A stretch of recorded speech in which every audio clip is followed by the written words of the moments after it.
Professor K V Thomas, നോക്കൂ, ഇപ്പോൾ എല്ലാ പ്രമുഖ രാഷ്ട്രീയ പാർട്ടികളുടെയും പ്രതിനിധികൾക്ക് രാമക്ഷേത്ര നിർമ്മാണത്തിന്റെ പ്രതിഷ്ഠാ ദിനത്തിലേക്ക് ക്ഷണം ലഭിച്ചിട്ടുണ്ട്. CPIM-നെ സംബന്ധിച്ചിടത്തോളം ആ ക്ഷണം ഇതിനകം തന്നെ അവർ നിരാകരിച്ചു കഴിഞ്ഞിരിക്കുന്നു. നേരത്തെ CP ജയരാജൻ ചൂണ്ടിക്കാണിച്ചതുപോലെ പോളിറ്റ് ബ്യൂറോ അക്കാര്യത്തിൽ വ്യക്തത വരുത്തിയിരിക്കുന്നു. കോൺഗ്രസ് സോണിയാഗാന്ധിയോ അല്ലെങ്കിൽ ഈ പ്രതിഷ്ഠാദിന ചടങ്ങിൽ പങ്കെടുക്കും എന്നാണ് മനസ്സിലാക്കുന്നത്. ആ നിലയിലാണ് കോൺഗ്രസ് ഇതിനകം തന്നെ പ്രതികരിച്ചിരിക്കുന്നത്.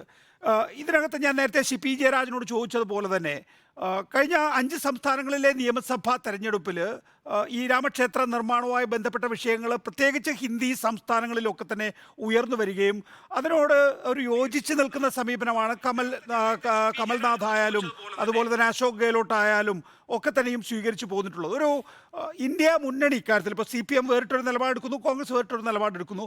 ഒരു യോജിച്ച നിലപാടിലേക്ക് പോകാൻ സാധിക്കില്ല. ഒരു രാമക്ഷേത്ര നിർമ്മാണമാണ് BJP പ്രധാന അജണ്ടയായി 2024 മുന്നോട്ട് വെക്കുന്നതെങ്കിൽ അതിനൊരു ബദൽ നെറേറ്റീവ് ഉണ്ടാക്കാൻ, ബദൽ ആഖ്യാനം ഉണ്ടാക്കാൻ യഥാർത്ഥത്തിൽ ഇന്ത്യ മുന്നണിക്ക് യോജിച്ചൊരു തീരുമാനത്തിലെത്താൻ സാധിക്കില്ല എന്നാണോ കരുതേണ്ടത് പ്രൊഫസർ കെ വി തോമസ്? പല ദേശീയ പ്രശ്നങ്ങളിലും ഇത്തരത്തിലുള്ള ഒരു ഇന്ത്യ മുന്നണിക്ക് യോജിക്കാൻ കഴിയില്ല എന്ന് നാം ഇതിനകം കണ്ടിട്ടുണ്ട്. പക്ഷേ BJP എതിർക്കുന്ന കാര്യത്തിൽ, BJP തീവ്ര ഹിന്ദുത്വത്തെ എതിർക്കുന്ന കാര്യത്തിൽ, ഏകാധിപത്യത്തെ എതിർക്കുന്ന കാര്യത്തിലൊക്കെ എല്ലാവരും ഒന്നിച്ചു വിൽക്കുന്നു. അത് BJP എതിർക്കുന്നതിന് വേണ്ടിയാണ്. ഇവിടെ എന്താ പ്രശ്നം? ഇവിടെ ഈ ബാബറി മസ്ജിദ് പൊളിക്കുന്ന ദിവസം ഞങ്ങളൊക്കെ സെൻട്രൽ ഹോളിൽ ഉള്ള സന്ദർഭം വളരെ ഞെട്ടലോടു കൂടിയാണെന്ന് കേട്ടത്. MM ജേക്കബ് സാറ് ഹോം മിനിസ്റ്ററാണ്, സ്റ്റേറ്റ് മിനിസ്റ്ററാണ്. ഞങ്ങൾ സാറിനോട് ചോദിച്ചു, സാറ് നിങ്ങളാരും ഇതൊന്നും അറിഞ്ഞില്ലേ, എന്തായിരുന്നു അത്? ആ ഒരു സംഭവമാണ് നരസിംഹറാവു ഗവൺമെൻറ്റിൻ്റെ പതനത്തിന് പോലും കാര്യമായി തീർന്നു. നമ്മുടെ പ്രശ്നം എന്താണ്?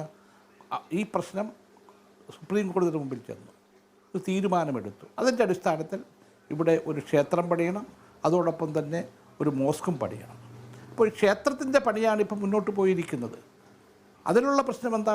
അതിപ്പോൾ തിരഞ്ഞെടുപ്പ് വരുന്നതിൻ്റെ പശ്ചാത്തലത്തിൽ ഒരു തീവ്ര ഹിന്ദുത്വത്തിലേക്ക് നീങ്ങുന്നു. പ്രധാനമന്ത്രി ഉൾപ്പെടെ ഇതിൻ്റെ അകത്ത് വലിയ പ്രചാരം കൊടുത്തിരിക്കുന്നു.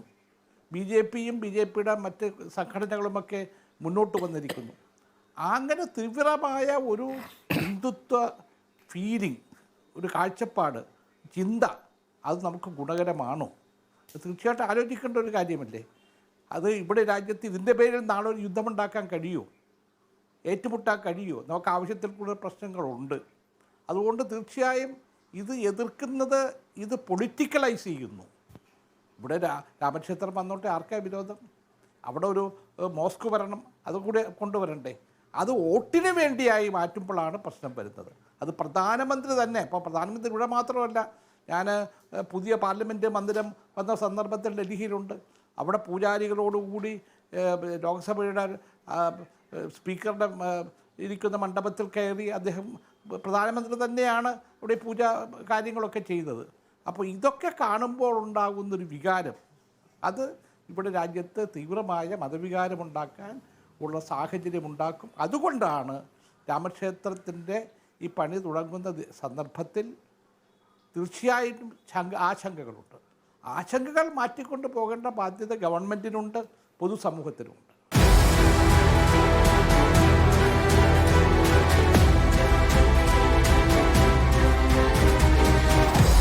Debate with MV Nikesh Kumar.